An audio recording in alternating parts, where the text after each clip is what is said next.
Rumah itu memang terlihat lumayan bagus dan menawan. Akan tetapi di dalamnya ternyata banyak sekali kisah-kisah mistis yang menghantui Sobri.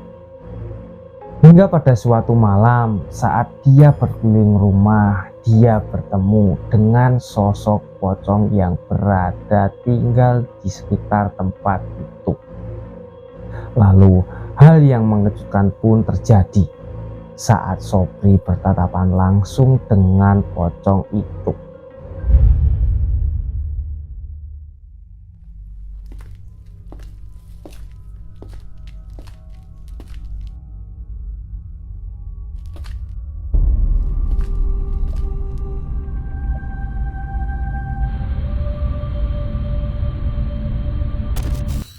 Jadi ketika si Sobri masih remaja, Sobri tinggal bersama keluarganya di sebuah rumah besar yang sudah lama ditinggalkan oleh pemilik yang sebelumnya. Rumah itu terletak di pinggiran kota yang sangat sunyi. Dan walau terlihat menawan dari luar, namun suasana di dalamnya sangatlah berbeda.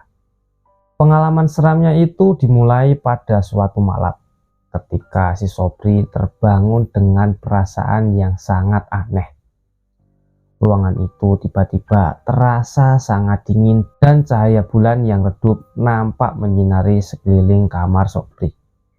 Saat itu pula Sobri merasa ada yang tidak beres dan ada sesuatu yang tak terlihat ada di sekitar tempat tidurnya. Akan tetapi karena kelelahan, dia mencoba untuk berpikir positif dan mencoba untuk tidur kembali. Saat Sobri mencoba memejamkan mata lagi, Sobri mendengar suara langkah kaki di luar pintu kamar. Langkah itu terdengar sangat pelan dan samar-samar, seperti seseorang yang berjalan dengan sangat hati-hati. Sobri pun merasa takut dan dia mencoba untuk memanggil orang tuanya. Tapi anehnya suaranya tidak bisa keluar, seolah-olah mulutnya kaku dan entah kenapa tubuhnya saat itu juga terasa sangat kaku. Saat itu pintu kamar tiba-tiba terbuka perlahan dan sebuah bayangan hitam muncul di ambang pintu. Dengan samar-samar Sobri bisa melihat wujudnya meski dalam keadaan kabur, seolah-olah itu adalah sosok manusia. Bayangan itu mengambang mendekatinya dengan gerakan yang lambat dan Sobri merasa kehadirannya begitu sangat mencekam. Sobri tidak bisa berbuat apa-apa karena tubuhnya masih terasa kaku. Perlahan-lahan bayangan itu semakin mendekat dan Sobri merasakan kehadiran yang sangat mengerikan. Akan tetapi tiba-tiba bayangan itu mencoba untuk meraih tangannya, dan itu adalah saat ketika Sobri memutuskan untuk melawan ketakutannya. Dengan susah payah Sobri berhasil menggerakkan tangan dan menyentuh saklar lampu di sebelah tempat tidurnya. Saat lampunya menyala, bayangan itu langsung menghilang dengan cepat dan Sobri pun duduk di atas tempat tidur dan dengan perasaan ketakutan dan nafas yang terengah-engah. Sobri merasa bahwa tubuhnya kembali bisa bergerak dan Sobri segera berteriak dan memanggil kedua orang tuanya. Mereka pun langsung datang ke kamar dan bertanya sebenarnya apa yang sedang terjadi. Sobri bercerita tentang pengalaman mengerikan yang baru saja dia alami. Akan tetapi mereka hanya diam seolah ada sesuatu yang dirahasiakan. Mereka hanya mencoba meyakinkan Sobri bahwa itu mungkin hanya sebuah mimpi buruk. Namun Sobri tahu bahwa itu bukanlah mimpi buruk. Pengalaman itu terasa begitu nyata dan sangat mencekam. Sobri tidak pernah benar-benar mengerti apa yang terjadi pada malam itu. Tetapi itu adalah salah satu pengalaman pribadi paling menyeramkan yang pernah Sobri alami. Bangunan tua yang mereka tinggali selalu memiliki aura misterius, dan Sobri selalu merasa bahwa ada sesuatu yang tak terlihat yang mengawasi mereka di dalamnya. Pengalaman mengerikan yang Sobri alami di rumah itu meninggalkan bekas luka yang mendalam di dalam ingatannya. Saat itu, Sobri mencoba mencari tahu lebih banyak tentang sejarah rumah itu. Dan setiap cerita yang ditemukan semakin menguatkan keyakinan bahwa ada kehadiran gaib di sana. Beberapa orang yang pernah tinggal di rumah itu sebelum keluarganya juga memiliki cerita seram. Mereka mengatakan bahwa sering mendengar suara-suara aneh di malam hari, seperti langkah-langkah kaki di koridor yang kosong. Terkadang mereka juga melihat pintu yang bergerak dengan sendirinya, dan bahkan suara-suara bisikan yang tidak bisa diidentifikasi. Si Sobri pun mencoba mulai melakukan penelitian lebih lanjut dan menemukan bahwa rumah itu telah berubah tangan selama beberapa kali dalam beberapa dekade terakhir. Karena pemilik yang sebelum-sebelumnya selalu merasa terganggu oleh pengalaman yang tidak wajar di dalamnya. Dan ini membuatnya semakin yakin bahwa rumah itu memiliki sesuatu yang tidak wajar.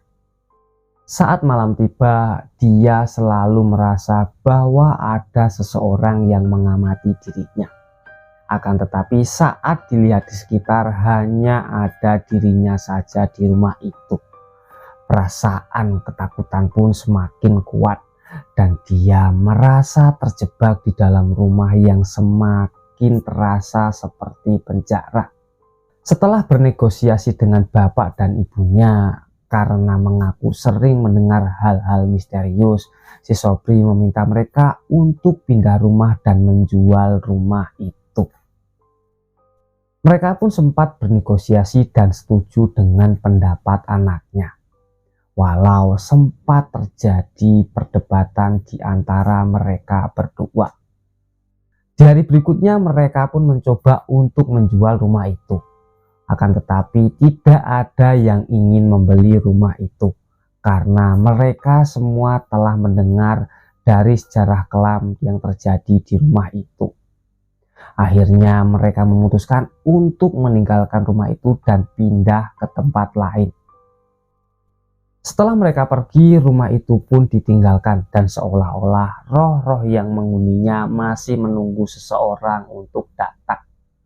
Beberapa tahun setelah mereka meninggalkan rumah tua itu, si Sobri ternyata masih merasa terobsesi dengan misteri yang terkait dengannya. Sobri pun memutuskan untuk kembali mengunjungi rumah itu pada salah satu malam yang gelap dan sepi. Sobri merasa bahwa sepertinya ia harus mengungkap semua kebenaran di balik pengalaman-pengalamannya yang menakutkan itu. Sobri pun mulai berangkat dari rumah barunya dan tiba di depan rumah lamanya itu ketika malam mulai turun. Bangunan itu terlihat lebih suram dan seram dari sebelumnya. Ketika Sobri mulai memasuki rumah, suasana seketika berubah.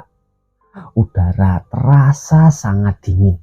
Sobri pun mulai masuk ke dalam rumah dan berkeliling di dalamnya, mencoba memahami apa yang sebenarnya terjadi di rumah itu. Saat Sobri mendekati kamar yang dulu menjadi kamarnya, dia merasa ada sebuah dorongan kuat untuk membuka pintu. Namun kamar itu sekarang kosong, kecuali untuk sebuah cermin tua yang tergantung di titik. Sobri memandang cermin itu dengan perasaan yang aneh.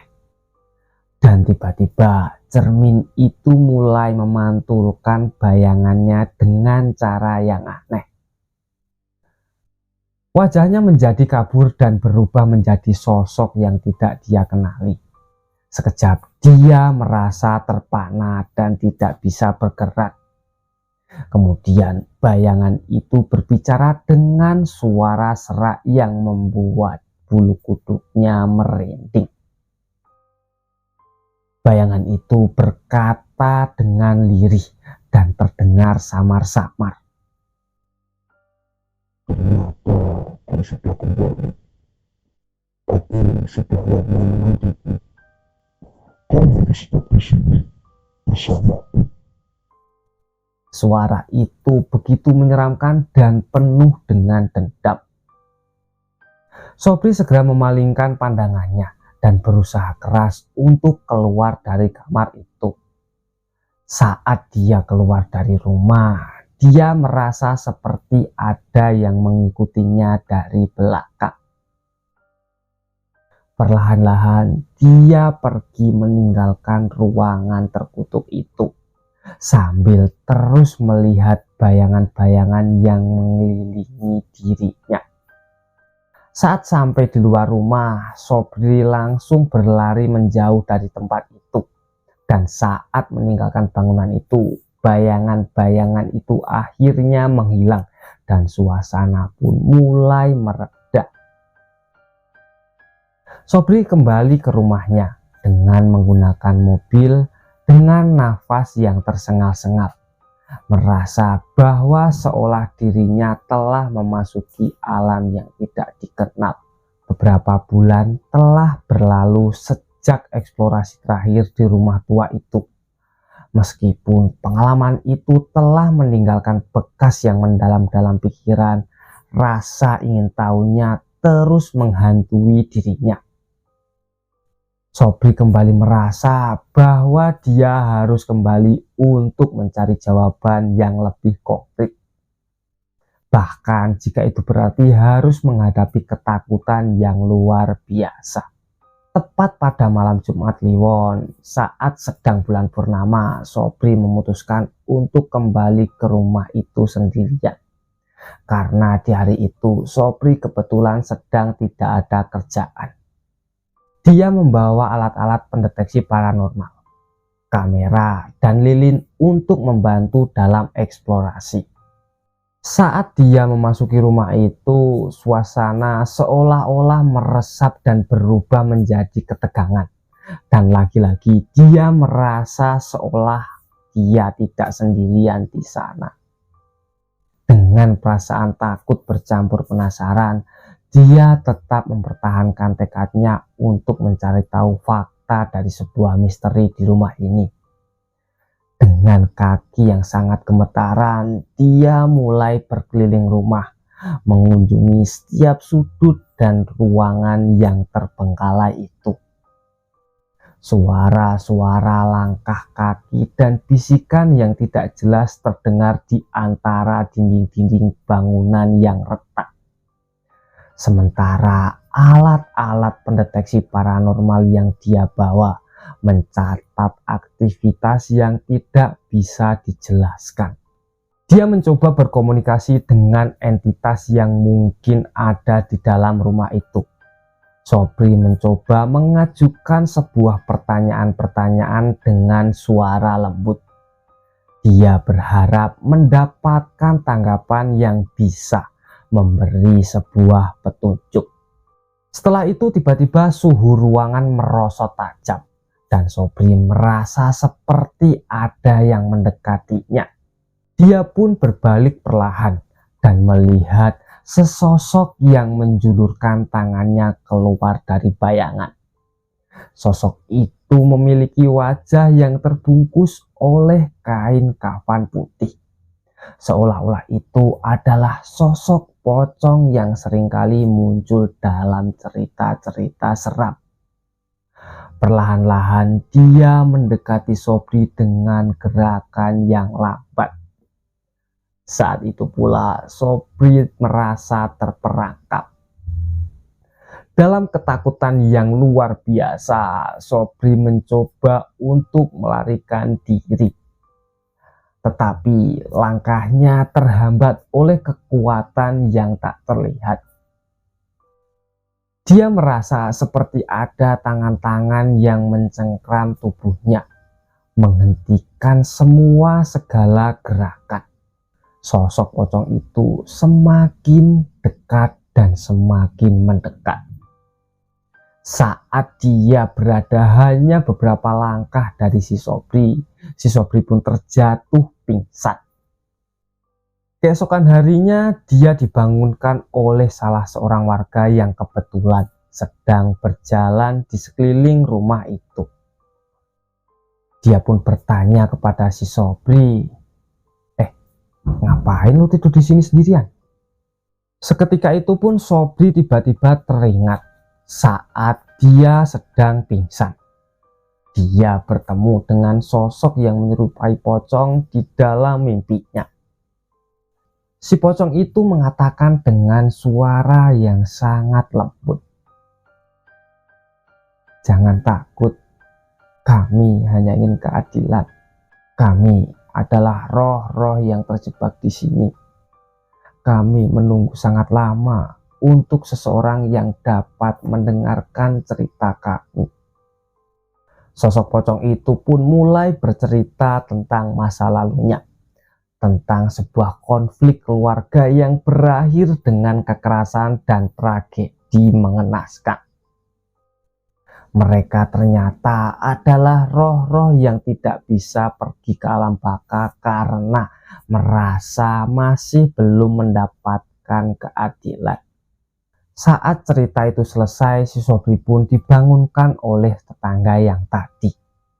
Akhirnya si Sobri pun merasa seperti telah melakukan sesuatu yang penting dengan mendengarkan cerita mereka, dan dia mendapatkan jawaban atas apa yang dia cari selama ini. Dia pun akhirnya bisa pulang dengan hati yang lega. Akan tetapi dia tidak pernah menceritakan kejadian itu kepada kedua orang tuanya. Hingga setelah beberapa tahun barulah dia bercerita kepada kami.